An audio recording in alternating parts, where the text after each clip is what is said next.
দেখেন, আরাবুল তৃণমূলে থাকবে না তৃণমূলে ছাড়বে সেটা ওনার ব্যক্তিগত ব্যাপার।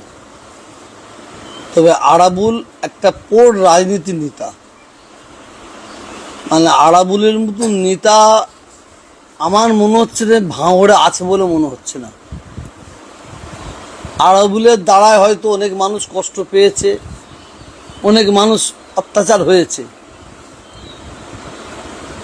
মানে যে অত্যাচারের জন্য যে কোনো মায়ের কোল খালি হয়েছে, কোনো বোন বিধবা হয়েছে, কোনো বাচ্চা অনাথ হয়েছে, এটা আমার জানা নাই, সত্য বলতে আমার জানা নাই।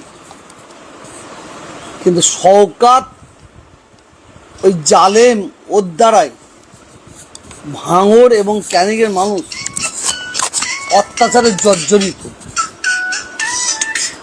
এটা শুধু ভাঙড় ক্যানিংয়ের মানুষ জানে না, বাংলার মানুষ জানে।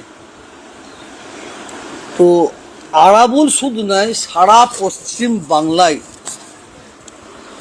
যারা এই দলকে দিয়েছে, যারা এই দলের জন্য ডজন পর ডজন কেস খেয়েছে, তাদের কিন্তু এই দলে জায়গা নাই, তাদের এই দলে জায়গা নেই।